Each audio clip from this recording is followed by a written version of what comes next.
Okay, let's start. So, dear colleagues, dear friends, dear students, I'm very happy and proud to welcome you in Lille for the 5th edition of our European Summer School of the Fédération des Universités Catholiques d'Europe and the first edition in Lille. It's a great moment for us, and I'm presenting tonight the rector, Patrick Scoffler, and I will address a word on his behalf and my name too. I'm also the Dean of the Faculty of Law, and I would like to tell you how important for us this session is. As a Vice-Rector of the university, let me address a few words about our university in order to begin. I know that Audrey already did it this morning, so I will be very short. First of all, I would like to say that we are the largest private non-for-profit university in France with 40,000 students, 5 faculties, 20 schools and institutes, but also our hospitals and more than 1,000 beds. And we made the choice, and this is probably the most important thing, to be a university which is committed in its humanistic values. We are committed in the protection of environment. You can see that with our buildings. Some of them are positive energy producers. You can also see that we are very committed in health and society. For example, we created, thanks to Therese, our neighborhood Humanisité, which is something unique, I think, in the world, having a university and hospitals in the middle of the city. We are also an actor which is very committed in solidarity with others. For example, concerning refugees around the world, and we are a partner of the High Commissioner for Refugees concerning university refugees. I don't know if you know this program, which is a capacity building program that offers to refugees the capacity to go around the world and study. But we also created, for example, and this is the Dean of the Faculty of Law, presenting that a bus offering services, a solidarity bus, legal bus offering services with the lawyers of our region here in Lille for all those who are vulnerable persons and are not very close to the legal sector. We are also an international actor. Even though we are an actor of our territories with the different elements I just presented, we are also a major international actor of higher education in France, in Europe. We have more than 500 university agreements around the world concerning our university, but are also the second biggest wider Erasmus consortium in France. In parallel of our session, in order to see how international the university is, you are 30 in this specific session, but we also are welcoming 200 other international students in our university summer program at the same time. So a very international university. I'm just offering you some examples. As you can imagine, this specific European summer program of the FUCE is really in line with who we are. It is in line with our DNA. Why? First of all, by its subject itself. An interdisciplinary approach of European humanism in the making at the moment where Europe is facing a war in its territory, and even when in France, but also other European countries, we are facing a very important crisis of our identities, with extreme anti-European political parties being majority in different European countries, such as France, Italy, Poland, Austria, and others. So it's very important for our humanistic university to propose with the FUCE partners a specific reading of what are our values as a Catholic university. Secondly, this university is in line with our DNA also because of its structure and its international structure especially. 30 students, it's not a very big group, but coming from 15 different European and Lebanon universities. And this is something extremely interesting. But also the team, the organizing team and the teaching team, the academic team. And I would like to address special thanks to some of you who are the actors of this European summer program. First of all, I would like to thank Barbara Segard from FUCE. Thank you, Barbara, for everything you are doing from the early beginning, from the first session. Peter Hannenberg from the Catholic University of Portugal. Fernando Ariza from CEU San Pablo, Ali Mostafa from Université Catholique de Lyon, Michael Shorthall from the St. Patrick's Maynooth University, Ireland, and my friend and colleague and Vice Dean of the Faculty of Law, Sarah Durel-Marc from Université Catholique de Lille. Without you, this program would never exist. Thank you for everything you are doing every year for 5 years now. And I think that it is a great success, at least intellectual success. I would also like to thank Paolo Monti and Eric Debon, who are both from Bicocca Milano and Uxia, and are contributing to this session this year. Finally, let me say a few words about our speaker today, Thierry Magnin. Thierry Magnin, for those who don't know who he is, he's actually delegated president-rector in charge of humanities in our university. He was also the president of the Université Catholique de Lyon a few years ago, and at the same moment, he was the president of the Fédération des Universités Catholiques d'Europe. As such, Thierry Magnin is also one of the founding fathers of this European Summer Program. So thank you for everything, Thierry. Thanks to you. This program is still alive, as you can see, and is coming back to you here in Lille this time. One of the other elements which is extremely important concerning our founding father, as I said, of the European Summer Program is that Professor Thierry Magnin is a professor in sciences, and also a priest and doctor in theology. Revisiting humanism through this double approach is something that we cannot find everywhere in the world, I think. So thank you again for that, and I hope that you will have a very nice moment with Thierry tonight. From the early beginning, all of you, all the team, and Thierry, you imagined this summer school as a travel, a physical travel, but also an intellectual travel. A physical travel through Europe. We are not far away from Brussels, Belgium, and the institutions, so you will have once again the possibility to visit physically these places, but also an intellectual travel. And you are going to visit intellectually the founding principles and ideas of what Europe is and how the construction was made. So use this week in order to write your own story and have a nice trip, folks, on the subject of artificial intelligence today and remaking humanism. Thank you all.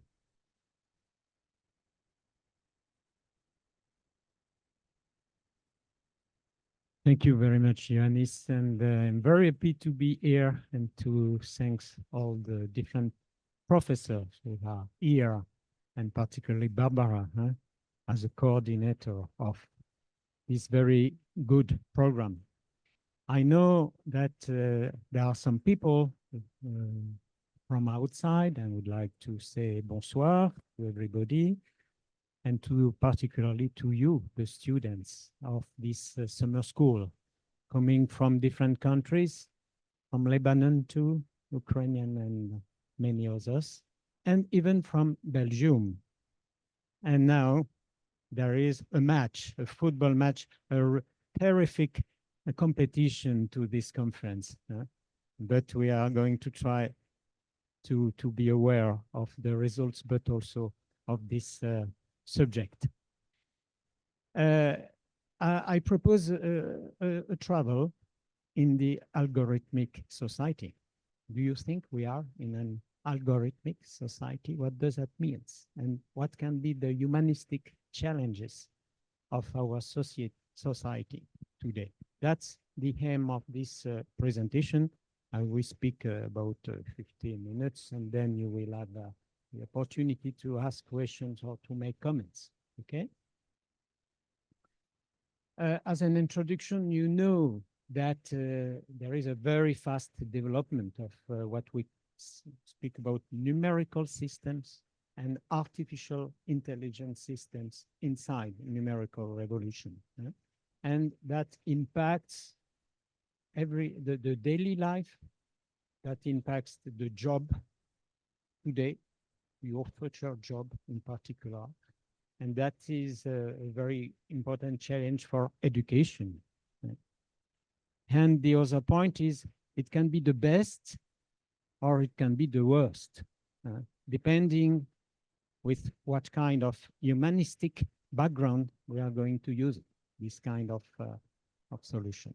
It induced deep changes in the mentalities, and I would like to speak about this. Relation to reality is change, to others, to ourselves. The way to see man and the anthropological questions related to the relation with intelligence machine is a very important problem. Ethical questions related to artificial intelligence, and perhaps a new way for the society, what we call an algorithmic society. And our aim is to be free in front of these different new techniques, not to be in the fear, but to be proactive, I would say, in regards to this technology, but with a kind of criticisms, a kind of distance, to be able to work with for the common good using these technologies, and to be free in front of. And to be free in front of, I think we need to understand the differences between artificial intelligence and human intelligence. And I would like to focus my contribution today on ethical questions, but also on the difference we can see between the intelligent machine, the numerical intelligent machine, and the humans that we are. First of all, a kind of questions related to the word intelligence. You know that artificial intelligence, you have some things about this afternoon for the students, if I remember well.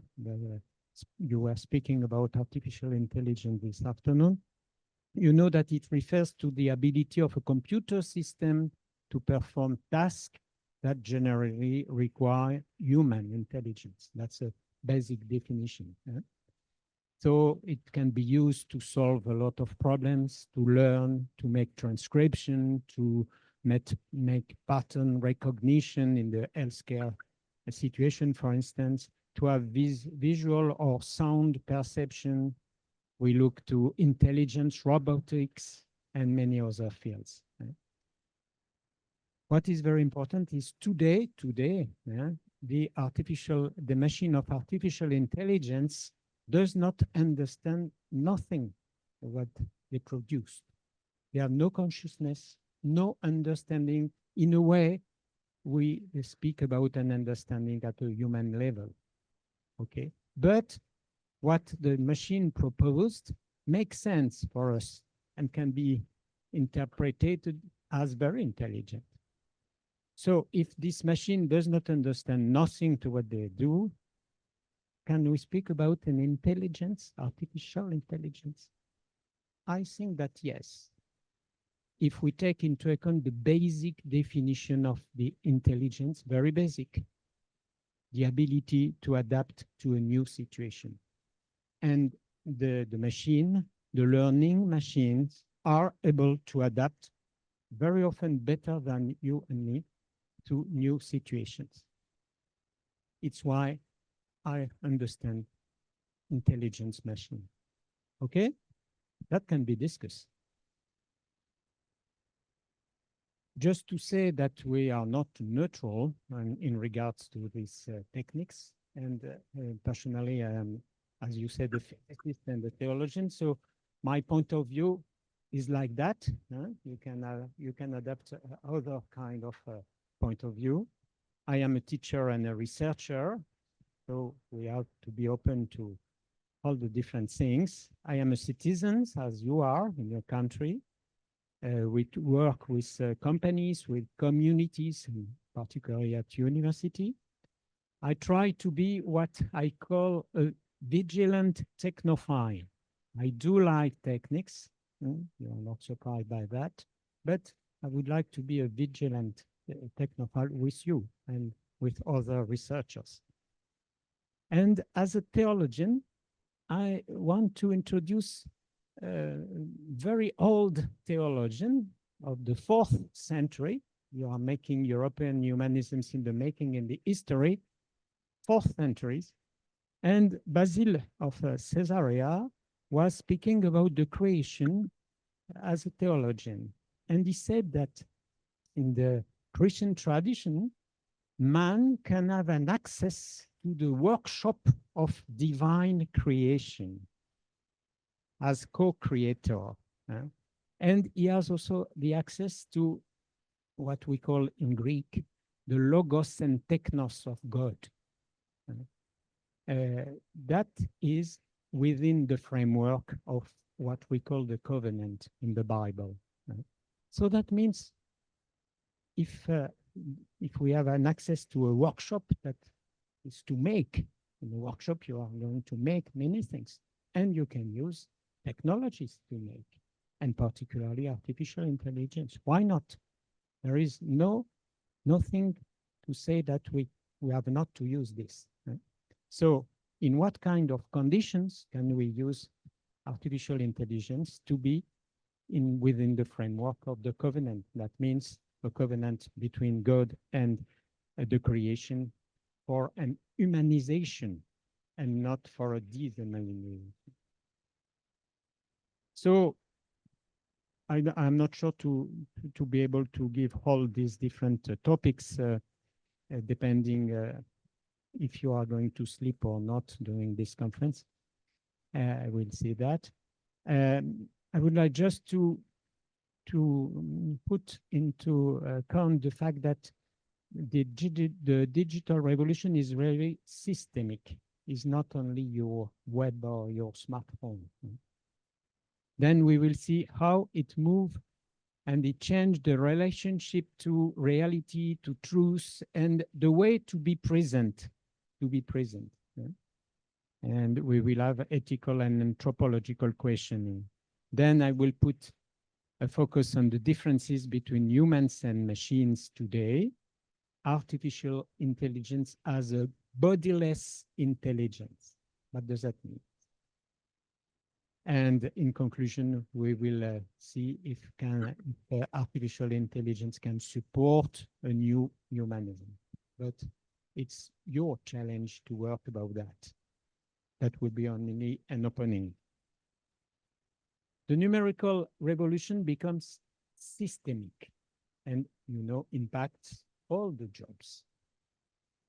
When we speak about numerical revolution, we think about web, about social networks, about artificial intelligence, among which the famous ChatGPT. We speak about virtual and enhanced reality, immersive experiences, the metaverse also. And it has an impact on medicines, finance. A job as an accountant is completely changed today by artificial intelligence, or for a translators also. And another point which is quite important and very often it is missed is the fact that artificial intelligence drives many technosciences. I'm going to give examples. On a field which is very important today, the nanotechnology, the biotechnology, and the neurotechnology, and their convergence, the name of which is NBIC. I is for information, artificial intelligence, for instance. And all this nanobiotechnology, for instance, to elaborate artificial livings, as you see for DNA molecules today, it is possible to change a living DNA and to change a part of the DNA and to create an artificial new livings, and part of using technology which is named CRISPR-Cas9, which is a nanobiotechnology, whatever it can be. You can cut a part of the DNA molecules and then you replace by an artificial part that you have elaborated for another way than the natural living. And everything is driven by artificial intelligence there. Another very famous example is this man. He was paralyzed by an accident, and his vertebral column was ruptured. He was unable to walk, but with an implant in the brain, which is going the signal, the electric signal of this implant is going to replace his reactions through the vertebral column, and the pilot, driven by artificial intelligence, is able to command his exoskeleton, and he is able to work. And you have a lot of technical systems driven by artificial intelligence, which allow to a paralyzed to be able to work, who allow a blind man to be able to see, or a deaf man to be able to hear.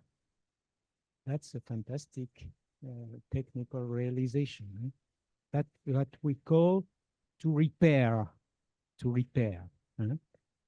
But you can also use a kind of Neuralink implant, not to repair, but to enhance man. And it is the famous way coming from to repair to enhance, and that's the opening of what we call transhumanism, using this kind of techniques, not to repair or not to care. The term repair is very significant. Right? Normally, we take care of. Here we repair. That means we are thinking the man as a machine, because what do you repair? You repair a machine. That's very significant. But if you want to use the neural signal to be able to make many other things, or to take the control of somebody, it's possible to with an implant there. So you see the opening of very equations. If you are here, you have a kind of schematization of some dreams related to transhumanism. You know, the evolution has been made at random, but now we are able to design the evolution, and the symbol of this design is the cyborg. That means the fusion between machine and man. That was in fictions, film, previously. More and more, we are close to that. So you see, it changed a lot the way to see humans. If you have any question on transhumanism, we will be able to share that at the end. Just to speak about a French philosopher, Protestant one, Jacques Ellul, who said that techniques is its own end. That's interesting. Sometimes we say techniques is neutral, depending what way we use techniques. No, techniques induces also a kind of mentality. Look to your smartphones. It changed our relation. It's not only a question of use, but it's also a question of the techniques. It is own hands. And we know that techniques alter not in a bad way, but alter the relationships of humans to the world, their relationship to others, to themselves. And with artificial intelligence and NBIC, it alters our understanding of what is a living and what is life. If we are speaking about artificial life, it's changed a lot our relation to life and to living. Right? The Council Vatican II, many times ago, 70 years ago, said that humanity is currently living through a new age in its history, characterized by profound and rapid changes that are gradually extending across the globe, provoked by humans through their intelligence and creative activity, which is very good. These changes rebound on humans themselves, affecting their judgment, desires, both individual and collective. Look at website networks and smartphones. They change our design, and the way of thinking and acting toward things as well as towards their fellow beings. It is really what occurs with artificial intelligence and numerical revolution. I think that you know the test of Turing. You know that? Did you hear about that? When you cannot make the difference between a human and a machine. It was proposed by Alan Turing in 1950, a long time ago. And perhaps you have seen some fictions film as Ex Machina. Did you see that, this kind of film? Really, it's the very interesting fictions because they analyze this kind of Turing test. Very recently, 1 year ago, an engineer from Google who was elaborated a robot, an intelligent robot, exactly a chatbot. His chatbot at one time told him, I have a consciousness. You must say to many people that I have a consciousness. He was the elaborator of these robots, and he knows that it is a machine with silicon, but he was so in a big trouble with this affirmation of the machine, which said, I have a consciousness. And he was going to his chief. And when you have a problem, you are going to your chief. It's very well known. But, and he said to his chief, my chatbot told me I have a consciousness. 3 days after, he was out of the company. That's terrible for him. But you know, even the engineer elaborating his own chatbot was in trouble in relation with this machine. Terrific example. How it works. Perhaps I will recall some very basic things, but I think we need to know a little bit how artificial intelligence works. You know that quite well? No? We speak about weak artificial intelligence, generative artificial intelligence, and general artificial intelligence. Today, the two first are operating. Weak artificial intelligence, which refer to perform a specific task and many other tasks, as you can see in e-commerce site, for instance, and also generative artificial intelligence, as for ChatGPT, for instance. Now, sometimes we hear about general artificial intelligence or strong artificial intelligence. That will be when a machine will be capable to understand. Today, it's not possible. The machine does not understand. That is perhaps occurring one day. I don't know. I cannot say no, but it is not today the case.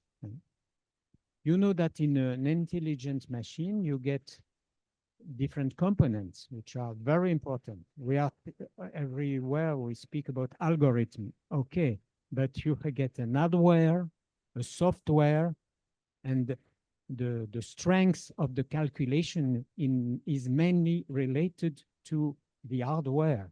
That means, for instance, your computer with the capability to calculate in an infinite way. And if quantic computers are arriving in the market, you will have a multiplication of the possibility of the capabilities to calculate. And everything is related to calculations. So hardware, software with the program languages, particularly, and with the algorithms. That means, what is an algorithm? It's a list of tasks to be performed sequentially to obtain a result from defined input data. Data centers are very important, and the questions of homogeneity of the data that you use for your machine is quite important. So that's very important to have. Today, we are not at the general artificial intelligence. The classical and usual techniques today are what we call machine learning. We say that the machine is intelligent because she is able to adapt and to learn. The machine is learning, as you and me, and very quickly in regards to you and me. It is an automatic learning, where algorithms are trained on data to improve their performance over time. So there is a pre-training of the machine to be able to make this one task, for instance, or many different tasks. Then the machine learns from the experience, and it increases the capabilities in data possibilities to be driven. Inside the machine learning, we get what we call the deep learning, where we use artificial neural networks. That means you have networks in silicon, which are very close, sought to be very close to the living neurons in their way to work. And you can have a very deep learning, a very quick learning. You see there a lot of different applications, speech recognition, computer vision, the autonomous cars, for instance, with very important questions for law and for lawyers. Who is responsible if there is any accident, for instance. Automatic translation, recommendation system in medicine, and many other kind of applications. Here it's a kind of, it's very interesting. First of all, it's very interesting, this kind of techniques. Now, there are a lot of ethical questions. What is the transparency of the algorithms? And very often it's dark box, as we said. What is the explainability of algorithms? What are the bases of algorithms? The traceability. What kind of safety and security? What kind of privacy and data protection? Very important point. What equity, or is the system non-discrimination made or not? And in your network, you can see sometimes that there are artificial intelligence systems which are very discriminating. Now, what can be the governance of this kind of machines? What are the questions of mechanisms of surveillance? That's in regards to our freedom. We have a lot of different cameras looking to you every day, and the images are treated by artificial intelligence. What is the freedom there? And you can ask to Chinese people, for instance, but not only. What respect of individuals? Sometimes it can be used for marketing tactics. It can be good, but it can be also very dangerous. And you know that data is money. Data is money. And cyber attacks show us that data is really money. And perhaps some of you, they know, they remember the famous Cambridge Analytica scandal with the loss of a lot of data, which was a very important point in data protection. You have also the use for political influences, and our democracies are to take into account fake news, for instance, programs, which can be very numerous, particularly then when you have elections, if you want what I said in France and in other countries. And then the question of ecology, because the data center use a lot of energy, particularly to use a lot of calculation possibilities. How to take into account some humanistic points which are very important, for instance, in the Christian tradition. And it is in the DNA of our Catholic universities to promote whatever our believing, this kind of point. How these systems can respect human dignity, how they can be and they can serve common good. What does that mean, common good? How they can participate to solidarity, subsidiarity, how they can participate to a universal destination of goods. You see, for instance, when you use an artificial intelligence system for alphabetization, for instance, that can be very interesting to promote alphabetization in a lot of different countries without having the teacher in front of many people. Preferential option for the poor. That is one very important point in our tradition. How it can help not only intellectual peoples, but the poor themselves, and how it can respect and promote integral ecology. That are some basic. I would like to show you one example in France, just to have an analyze of a quick analysis of one example.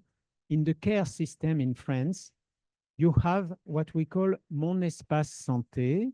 Sometimes French is a very good, which offers to each citizen a personal digital space to manage their health information. And because it's it's privacy, which is quite important there. You have confidentiality and data security, which must be achieved. Protection of personal data related to your health. Enhanced security. That means for patient empowerment, you must have an access to personal information. You have to promote an active participation of each citizen with the access of such Mon Espace Santé. You have to, we hope that this Espace Santé will improve in quality the quality of the care, the continuity of the care between different professionals. We know that very often one doctor is not aware about what another doctor has made or another chemical analysis has been made. Then you connect everything there for a kind of continuity of care, of information sharing with privacy and protection of the data. We have to promote an equity in access to care, so what we call the digital inclusion and the accessibility. You see, a concrete apply of ethical questions in this Mon Espace de Santé here. And the promotion of the common good, because when you aggregate the data for research, it's very important that each citizen can contribute to the research in this country or in Europe, for instance. But how to protect that? And the prevention and public health, which is a very important common good, I would say, very important. So this system has been proposed, and I give you one very good example with limitation. And particularly the limitation are related to, is this space really accessible? What is really the security today and tomorrow with most of the cyber attacks? How it can be integrated by people, how you can have a user acceptance, and particularly how it will be controlled. Is the state is going to control what you are doing, what you must do in terms of health, And so what is your freedom inside? Depending on the way the states govern. What kind of regulation, what kind of compliance? So each system have a lot of limitations, but this system is a very interesting one. You see, the best or the worst, depending on. It's okay for you? Another kind of questions. New relationship with reality and scientific truth. That is very important, not only for a scientific researcher, but for everybody.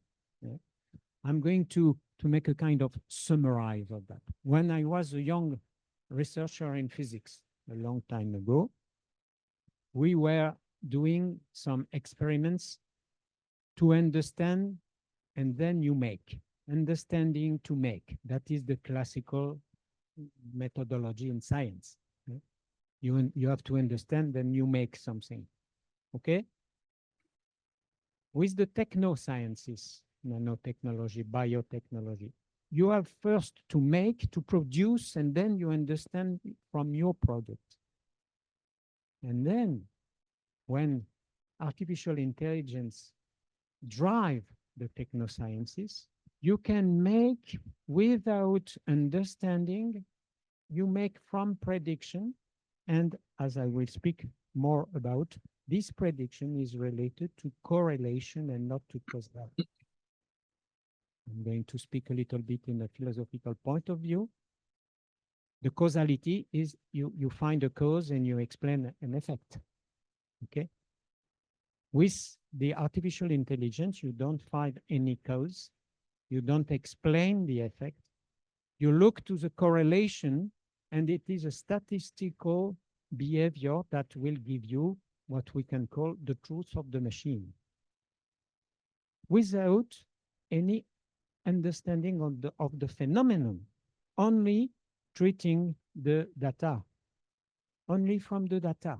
If the data are numerous and of good qualities, you will have perhaps a very good results. If there is any defect in your data, you will have the defect and the final result. So you see, making through predicting, because the machine is very good to predict, without true understanding. So it changed a lot, the education. Yeah?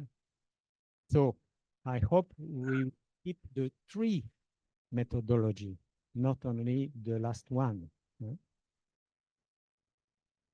Another way to be present to others and to the world, including our own body, it change in modes of human relationships. We speak today about mechanization of the human, and in parallel, humanization of robots. When you look to robots, they look smiling and they have a lot of... and when you consider man, you consider it as a machine that can be repaired or enhanced. There is this kind of tendency in our society. When you look to ChatGPT, did you use ChatGPT every day? Not for plagiat, but for a more interesting point. Perhaps you use an avatar. No? An avatar. Why not? But sometimes it is a surprise. What should we think when a chatbot, an avatar, adopts the voice of a long deceased people upon request? And you can see today the possibilities. We have examples. And I remember one young student told that he was unable to take care of his grandmother before she died. But through the avatar of the grandmother, which was established before her death, now he is going to have a new relationship with the avatar of his grandmother, which is dead, who is dead. So you are going to have a new relationship with an avatar, and this avatar is a learning machine. So they will have a new relationship. It starts from a mentality of the grandmother that has been related to the machine, but then there is a kind of That's a very difficult and confusing situation. And that is possible today. So UNESCO give guidelines which are quite interesting to look at. And with this kind of questions for education, how will this technology alter our understanding of what we are as human beings if you cannot make the difference with an avatar? Is it appropriate for a non-human machine to speak to an adult as if it were another person? Is it appropriate for a child? How will it reshape our understanding of human intelligence? I ask to ChatGPT, do you have a consciousness? Do you have an inner life? I ask myself to the machine. You see when, because it's very important to put the date, the exact date, because the machine is learning, so you will not have the same answer 2 days after or 2 years after. Look at this very clean answer. Artificial intelligence, that's the machine, is a technology that enables machines to reason and make decisions based on algorithms and data. It does not have its own inner life as a human does, lacking consciousness or emotions. Very true. Current artificial intelligence systems do not have the ability to feel or to perceive things in the same way than humans do. However, because it's in the basis, in the data, some researchers are seeking to develop systems that could mimic certain aspects of human inner life. That will be perhaps in the future. It's not the case today. But it is important, you see, it's very clean. It is important to remember that even with these advancements, artificial intelligence will always remain a technology created by humans, which is true. Huh? And its functioning will fundamentally differ from that of human inner life. That's the perfect answer. But there are some questions inside. If you want to practice philosophy, you will have a very old questions, which is now up to date. Is thinking calculating? That will be, if you want to, can you say that to think and to calculate is equivalent? And why not? Yes, but okay, but you know that even if you are not very good, I don't know about you, but even if our unconsciousness is very good for that, very, very good. When you are driving your car, I hope you have a lot of very, very good reflex that you are not able to integrate yourself, but your mind integrate and calculate. And with the vehicle, the car, the autonomous car is the same thing with captors and calculation. There is a part of calculation in our brain functioning. There is a part of calculation. But do you think that everything can be calculated? No. We need emotions. We do like emotion, in fact. Emotions, to have an emotions, you need a body. You need a body. It's why I call you need an heart, yes, and not an artificial heart, depending if you have a problem with your heart. There is possibilities to have an artificial heart, but inside a real body. So you see, humans do not live only in measurable, for calculating everything must be measurable, but everything is not measurable in the life, no? Is love measurable? Poetry? Meditation? wonder, face, can you measure? I think, and it is very essential for humans. No?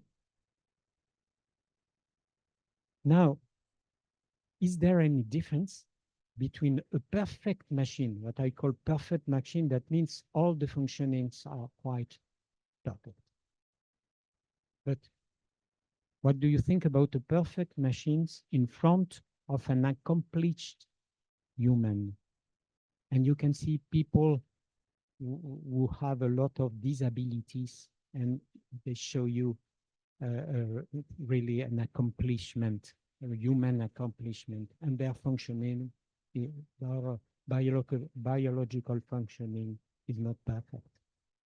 Okay, so don't confuse the perfection of a machine, the perfection of a functioning, with the accomplishment of a human person. And what point which is very important to notice, what are the differences between the machines today and the human intelligence? It's very interesting not only to question about philosophy and theology. I'm not going to do that in front of you, but I am just going to show you some important point of biology and neurosciences today, looking to the specificity of humans.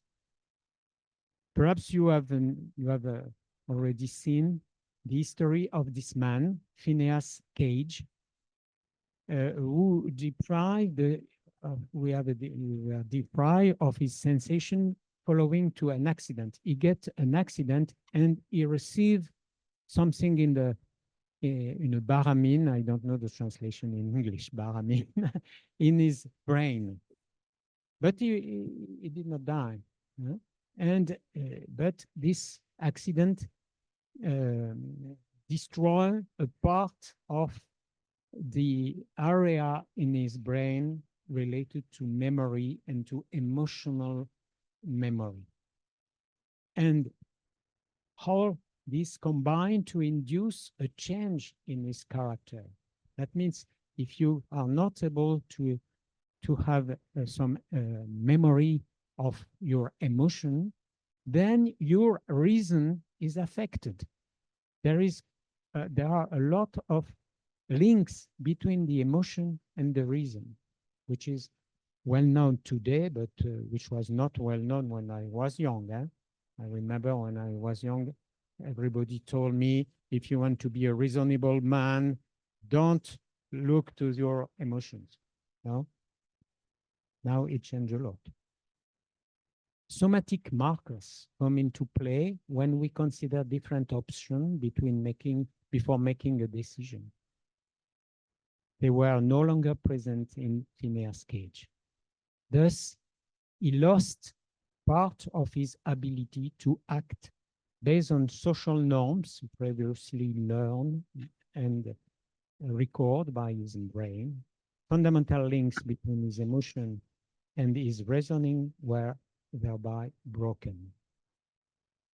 So today, as a kind of summarize in neurosciences, and looking to the consciousness that give us the opportunity to make free decision, not completely free, but free decision, there is a kind of co-evolutionary spiral between memory, language, ability to imagine, to predict, to calculate, too, yes, true, as a machine, but not only to calculate, and share, have combined into this co-evolutionary spiral.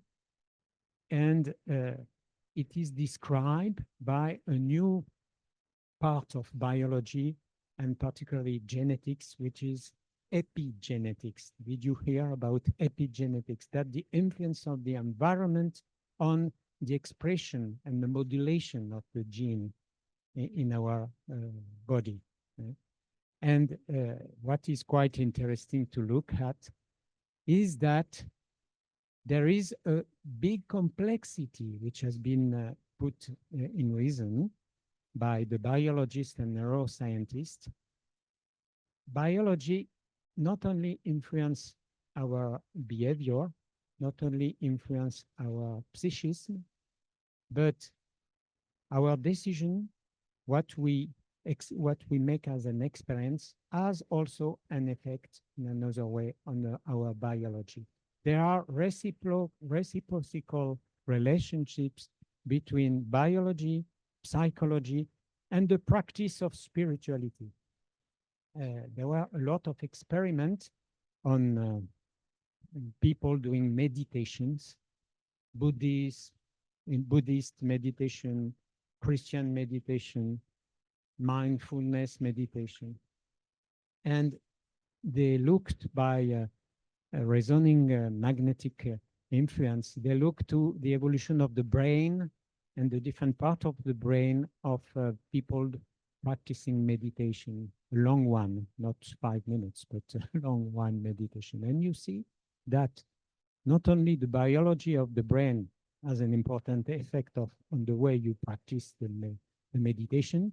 If you drink too large number of beers in Belgium or in France, you will see that the meditation is another kind of meditation that if you don't drink, okay. But in another way, the practice of meditations modify your brain. And today it is used as a medical point to help, for instance, for some cancer. So that's quite important, you know. The complexity of living is much more than a complexity of an intelligent machine. The intelligent machine has no body, so no biology, and no any interactions as biological, psychological, and spiritual interactions. So it's very interesting to see that living, one of the particularity of living is to be both vulnerable and robust. To be able to have this kind of relationship between biological, psychological, and spiritual activities, you have to perform a kind of vulnerability. That means it's a possibility of the environment to modify your inside. That is vulnerability. And you must be both vulnerable and robust. You must be robust. If there is any accident and then you die, it's a terrific. So living in very good health has to be both vulnerable and robust. The machine is only robust, no vulnerability in the machine. It's quite interesting. It looks like what Saint Irenaeus of Lyon, of course. I'm coming from this region. No? That's a joke. Look at what Saint Irenaeus in the history of Europe, because Saint Irenaeus is very important for Europe. He born in the present Turkey, and he was coming from the oriental part of the Mediterranean, and he came to Lyon, to the occidental part, and he make a lot of bridge between the two. Very nice for European humanisms in the making. No? Look at, he was saying at the second century, look at the sentence. Shaped flesh alone is not the perfect man. It is only the body of man, therefore a part of man, shaped by the Creator. The soul alone is not the man either. It is only the soul of man, therefore a part of man. The spirit inside of the spiritual, spirit is not the man either. It is called spirit, not mind. It is the mixture and union of all these things that constitute the perfect man. Very close to what new sciences show. Sorry. Okay. Very, very close to the interaction between biology, psychology, and spiritual activity, which is not possible for a machine. It's not a problem for the machine. A lot of differences. So vulnerability, and if you cut the vulnerability, you cut the human way of life. When you look to here, it's a theologian. I'm going to give only one example of a theologian. Two examples with Basil of Caesarea. One French theologian said, what is the human exception? The human being is not a creature confined to its animal condition, but a speaking being exposed to its own vulnerability, to the suffering of others, because the opening to vulnerability is also the opening to suffering, to suffering, and to compassion. Don't ask a machine to have a compassion. They can simulate the compassion. Oh yeah, sure, in a very, very good way, I would say, but not really to have compassion. It is often our vulnerabilities, even sometimes our weaknesses, failure, that are the crucible of an opening a creative breach. When you look to poetry, for instance, for reason. The vulnerable human at the opposite end of the spectrum from the invulnerable cyborg. You see the difference with the invulnerable cyborg, embracing the Pascal mystery, okay? The victory of life stronger than any death, the passage from death to life at the end of times, but already today in the interaction of body, psyche, spirit with the breath of the spirit. That's a lot of very important differences. And we developed in science of education the different form of the intelligence today. A long time ago, Howard Gardner proposed 8 forms of intelligence, not only the hypothetical deductive intelligence and the calculating intelligence, I would say, but also the emotional intelligence, the existential intelligence, the spiritual intelligence.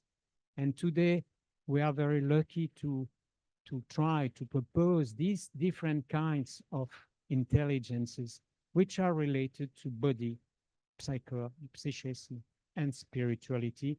And what is quite interesting is to mix this different approach about intelligence. The machine is unable to do that. So artificial intelligence is quite interesting. It is a bodiless intelligence, which is not going to replace human. I would like to conclude before hearing to your questions, comments, and because they are subject very open to discussion. Sure. I just would like to conclude with the encyclical Laudato Si from the Pope Francis, when at the chapter 3, he gives a very stimulating point. Technological and economic development that does not leave a better world and a comprehensively higher quality of life cannot be considered as a progress. So what is a scientific progress today related to artificial intelligence? Is it a progress that leaves a better world and a comprehensive higher quality of life to everybody, not only to some people?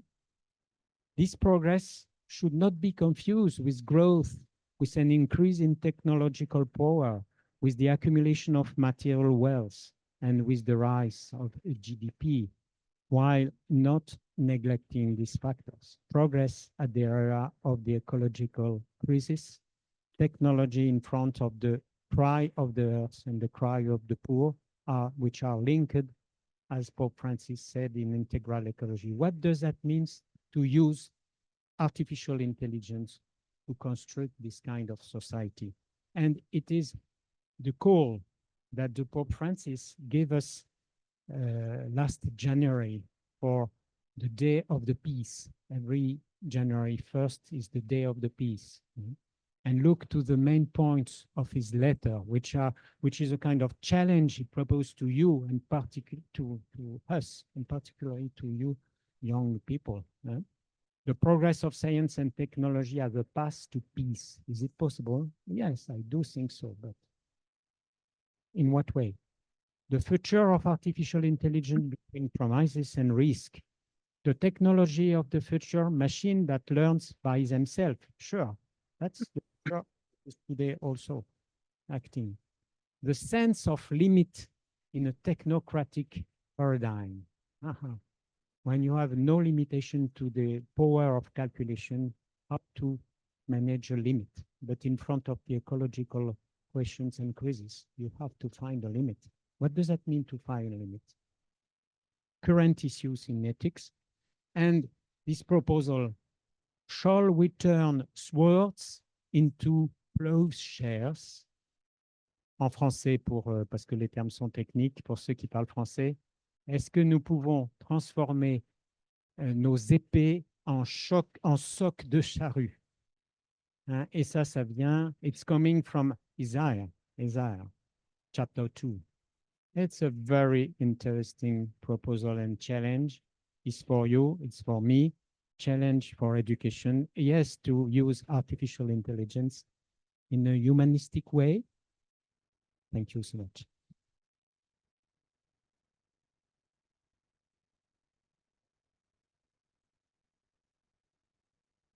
It's open for you. Discussion, comments, whatever you have to say. Okay.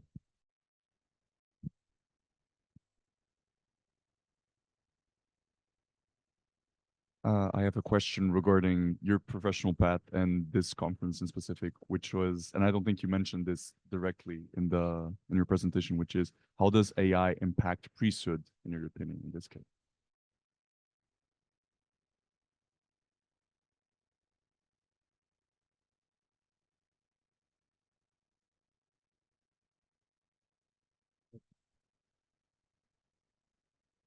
Yes. Today you can use, for instance, sometimes I test, I am going to give you some examples, personal example, because I use ChatGPT, for instance. And for instance, I want to test a new idea in theology with other people, theologians. We write a text which is a kind of common view on a subject. Then we put it in the machine and we ask to the machine, what do you think about this proposal? The machine is able to connect with other data related to the same subject. And the machine will give us many different ideas. Some of them can be completely stupid, but others can be very interesting and we did not think about before. That is true for theologians, but that is also true for biologists. When the biologists want to find a new molecule, for instance, he can imagine and they can imagine different new molecules, and the machine calculate all the possibilities. Among these possibilities, perhaps 90% are completely stupid, but 10% are good.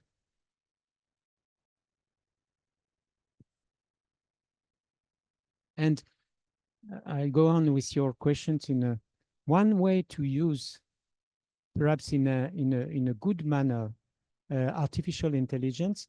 It's to combine what we call Wikipedia form, where humans are elaborated together a common text, which has been worked by many people in a collective intelligence, human collective intelligence. Then you put it in the machine and you look to interaction, possible interaction, question you with a critical point of view. I think it's quite interesting. And if data center can be not only in English, but related to other kind of languages, civilizations, way to think, that can be very good for intercultural relationships.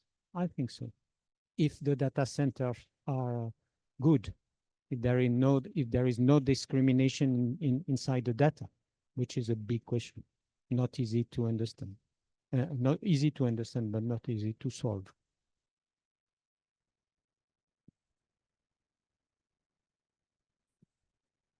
Yes. Good night. I enjoyed very much your presentation. It was very interesting, very well structured. And I wanted to say that there was a particular quote that made some reflection in my mind when you say that there is like this humanization of technology, and then humans are almost becoming like machines. And so I have a question, but first I would like to say something that, for example, the idea of AI is present in a 3,000-year-old book in the Iliad of Homer. In the 18th book, we can track, I think it is in the banquet of Hephaestus, Yes. something like that. They talk about golden ladies that were present during the banquet, and they knew they were not human. They say specifically they have all the human teachings and all the human ways, but they are not human. So they even knew they weren't human, and that wasn't even the purpose of AI. And this is a 3,000-year-old with this idea in mind. Interesting. And so my question is, why are we trying to humanize machines so much? For what end? What are exactly we trying to do with AI, for example? I think we need, in fact, relation which looks like humans. When you look to a machine like a computer, you are very happy that the computer works, but it's your only question. When you look to a machine which is able to answer to you in a very interesting way, it changed. But it looks like a machine. You are going to change it and to make a smile. When you arrive at the Seoul airport, for instance, you are welcomed by a robot with a big smile, with a very good voice, a very sympathetic voice. He's not going to tell you, sometimes as some humans, go there. If you don't find this, no, please come on, follow me. Okay, that's a joke, but I think that means that in relations, it's why we put a lot of anthropomorphism on the machine. And if the machine is quite intelligent as a machine, we say my machine, which become my partner, and that is a kind of would say vigilance to have. And when we speak about a machine, we speak very easily, if it is a learning machine and a very intelligent machine, very early you will speak as to speak to a person. Very, very rapidly you will speak to this machine as we speak to a machine. And if the machine is, if the response of the machine is very sympathetic, more and more you will have a kind of relation to. So we must be aware it is only a machine, but very easily to mix it. It is not at random that Turing in 1950 was speaking about the test of Turing, when you cannot make the difference between a machine and a human.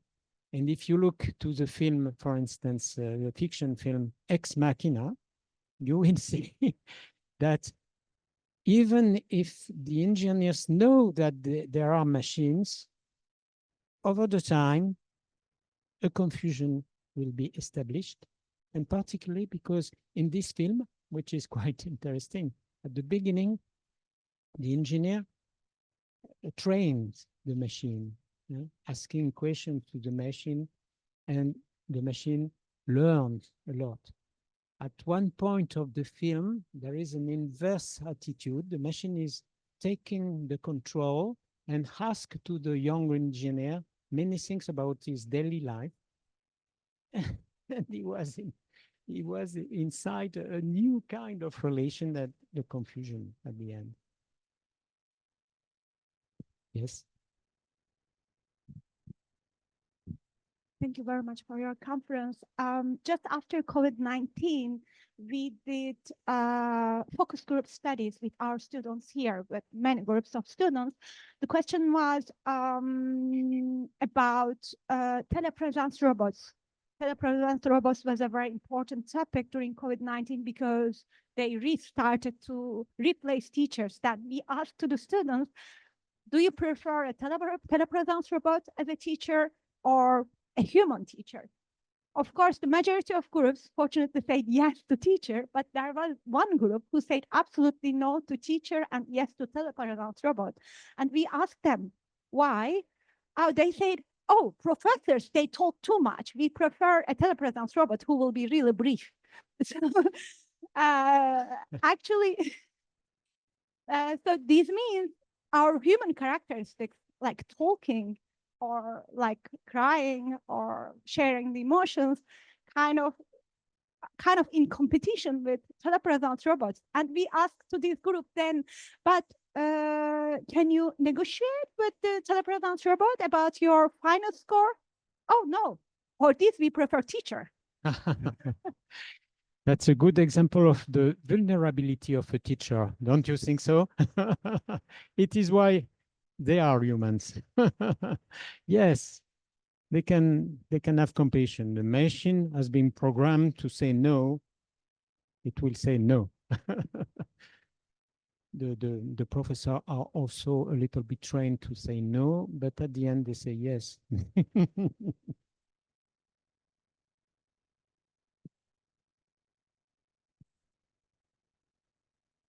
You asked a question, the last one, and you said, why are we doing so anthropomorphic machines? And Thierry didn't answer to it. And I think that there is something that I would like to hear here and that we find also in the Laudato Si, which is the question of the limits. I think that we don't, we try to create anthropomorphic learning machines and whatever, and robots, etc., because we are testing our limits, and sometimes we don't have limits. It's our power of being humans, creating something more and more. So what would be the ethical, legal, or any other limits, as it is one of the questions, in order to say, okay, we can try, but at the moment we have also to stop. Because if we don't stop, our humanism will be dead. Yes, that's a question. I put this question with big questions of the limit. We have to study in different many cases. One of the limitation is related to ecological crisis. That's the limit of the growth of the data centers and the energy. That's a limit which is not a personal limit, but which is a limit for the planet. That's quite important because this new, and if we have a quantic computer, if it works, we'll have a need of a lot of energy, and that's a question of limitation. But the other point is the difference between quantitative and qualitative part of calculations increases the quantitative effects. And that can be very interesting to have calculations, for instance, which are more and more quantitative, that will help a lot for medicines, for finance, for law. And now we have not to make, we have to make the difference between quantitative and qualitative. And the limitation of the machine is about qualitative. And it is why really to use this kind of machine, we need to be qualitative and quantitative both. And that is one of the limitations. Now, for the use of this machine, it's a point of view of humans. It's the problem of humans, in fact. No? Don't forget that today humans built this kind of machines and are responsible of these machines. But what is interesting is to say in Greek, there are two words to say limit. One word is the limits that you need to overcross to grow, as we know when we are a child and very good. But another word is the limit. If you overpass this limit, you induce a dehumanization in the society and for yourself. That's not so easy to say when you have the difference between the two, but it is the challenge, I would say, yes. And the sense of limit is sometimes very difficult to have.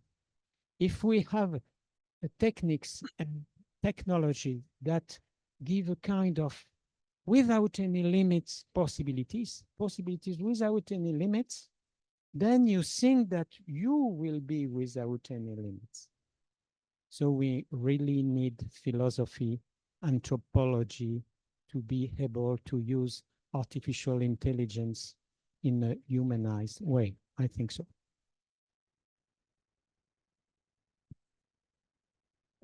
I'd like to add a point, which is about social media, about AI testing and creating our limits. I think we could also talk about social media, which is making us more alone, and therefore it's easier to socialize with machine because you're more it becomes more and more difficult to socialize, and therefore it's easier to socialize with a machine. Yeah, I've seen the movie Her, and I think it represents quite good.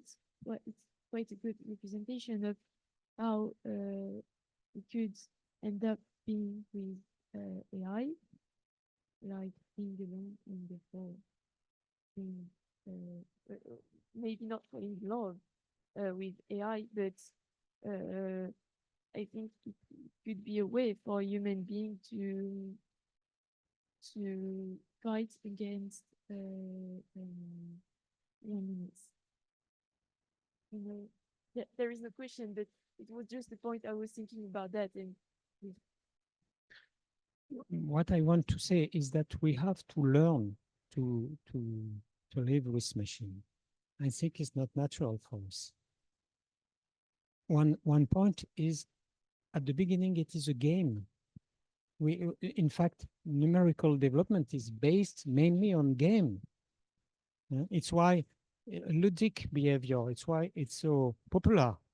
We do like to practice games, no? Don't you think so? It's funny. But at one time, it's not only game. It's relationships and the difference between virtual games and reality in front of questions and in front of other people is not the same than in a game. So the game is very nice as a pedagogical way to learn, but it's its own limit when you are in a real life and relationships. I think it's quite important too.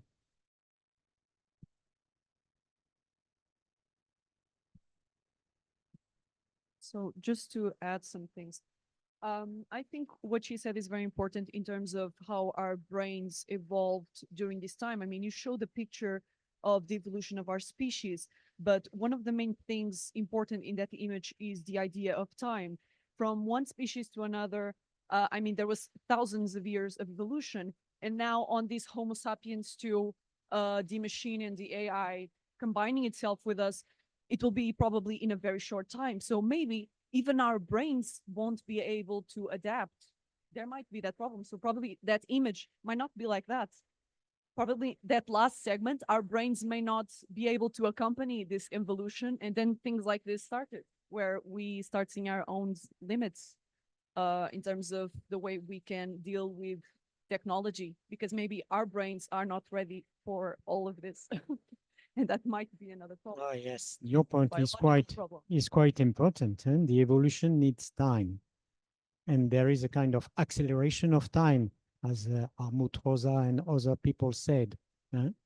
And yes, the adaptation, the biological adaptation needs times to have good adaptation, possible adaptations. And the acceleration of time is really a question for the evolution of our own brain. It is perhaps too early to show really how the numerical screens, for instance, have a lot of influence on our brain. Perhaps not always in a bad way. Perhaps sometimes we can be very agile. Agility can be developed also, but it's not by random that the children of the people who are involved in the big Google or Microsoft or other, they send their children to schools where there are no screens. It's not by random, I think so. So yes, it's a very important how to adapt, to use it. That's a part of humanization, to adapt. But you know, we have to study that, not to say we are not going to use artificial intelligence because it's too dangerous, but to be vigilant. That means to introduce ethical and anthropological questions inside the learning of computer science, but also the learning of the use of artificial intelligence in law, in biology, in philosophy, and so on. So I think so, inside.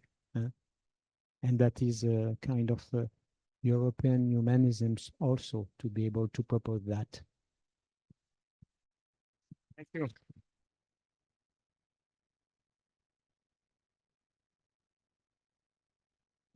Thank you so much, Thierry, for this conference. So now I suggest that we all meet up downstairs for a cocktail. And thank you to our online participants, and have a good night. Bye.